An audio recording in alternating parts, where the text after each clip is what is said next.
जय श्री कृष्णा। भगवद गीता का दूसरा अध्याय, श्लोक नंबर 52। यदा तेहा मोह कलीला बुद्धि व्यर्था तरस्यति तदा गणंसी निर्वदे श्रोते सस्य श्रुति से चे।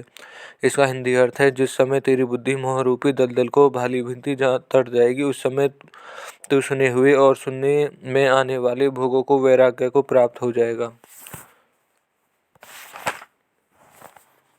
व्याख्या।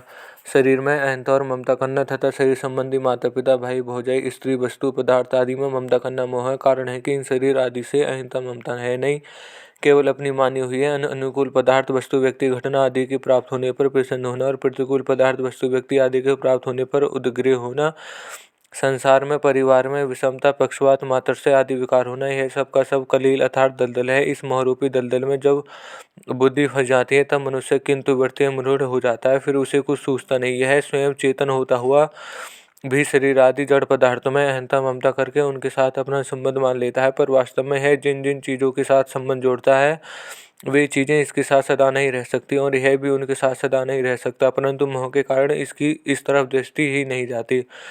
प्रत्युत यह अनेक प्रकार के नए नए संबंध में जोड़कर संसार के अधिक से अधिक फंसता चला जाता है। जैसे कोई राहगीर अपने गंतव्य स्थान पहुंचने से पहले ही रास्ते में अपना डेरा लगाकर खेल कूद हंसी दिल्ली आदि में अपना समय बिता दे, ऐसे ही मनुष्य यहाँ के नाशवान पदार्थों का संग्रह करने में और उनसे सुख लेने में तथा व्यक्ति परिवार आदि में ममता करके उनसे सुख लेने में लग गया। यही व्यक्ति बुद्धि का मोहरूपी कलील में फंसना है। हमें शरीर में अहंता ममता करके तथा परिवार में ममता करके यहाँ थोड़ी ही बैठे रहना है, इनमें ही फंसे रहकर अपनी वास्तविक उन्नति से वंचित थोड़े ही रहना है। हमें तो इनमें ना फंसकर अपना कल्याण करना है, ऐसा दृढ़ निश्चय हो जाना ही बुद्धि का मोहरूपी दलदल से तनना है। कारण है कि ऐसा दृढ़ विचार होने पर बुद्धि संसार के संबंधों को लेकर अटकेगी नहीं, संसार में चिपकेगी नहीं। मोहरूपी कलील से तनने के दो उपाय हैं, विवेक और सेवा। विवेक तेज होता है और वो असत विषय में अरुचि करा देता है। मन में दूसरों की सेवा करने, दूसरों का सुख पहुंचाने की धुन लग जाए तो अपने सुख आराम का त्याग करने की शक्ति आ जाती है। दूसरों का सुख पहुंचाने का भाव जितना तेज होगा उतना ही अपने सुख की इच्छा का त्याग होगा।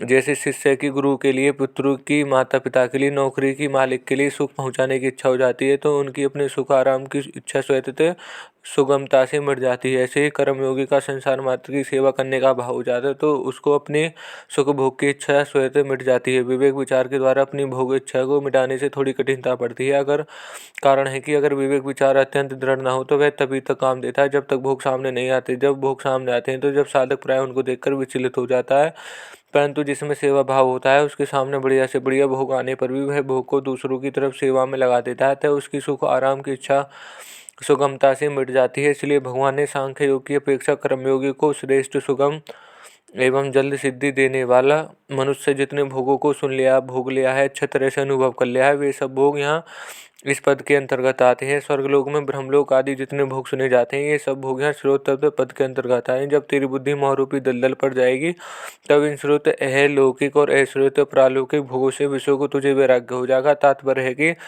बुद्धि मोह कलील के तट जाती है जब बुद्धि में तेजी का विवेक जागृत हो जाता है कि संसार प्रतिक्षण बदल रहा है और मैं वहीं रहता हूँ, अतः इस संसार में मेरे को शांति कैसे मिल सकती है, मेरा अभाव कैसे मिट सकता है। तब श्रुत और श्रोतव्य जितने विषय हैं उन सबको स्वतः वैराग्य हो जाता है। भगवान को श्रुत के स्थान पर भुक्त और श्रोतव्य के स्थान पर भुक्तव्य कहना चाहिए था, परंतु ऐसा न कहने का तात्पर्य है कि संसार में जो परोक्ष या अपरोक्ष विषयों का आकर्षण होता है वह सुनने से ही होता है, अतः इनसे सुनना ही मुख्य है। संसार में विषयों से छूटने के लिए यहाँ ज्ञान मार्ग और भक्ति मार्ग का वर्णन किया गया है, वहाँ श्रवण को मुख्य होता है। तात्पर्य है कि संसार में दो परमात्मा लगने में सुनना ही मुख्य है। स्रोत और श्रुत विषय में, इतने विषयों में, इतने महीनों में और इतने दिनों वैराग्य में ऐसा कोई नियम नहीं है, परंतु जिस क्षण बुद्धि मोह कलिका के तर जाएगी उस क्षण श्रुत और श्रोतव्य विषयों से भोगों से वैराग्य हो जाएगा। इसमें कोई देरी का काम नहीं है। यह श्लोक ही समाप्त होता है। धन्यवाद।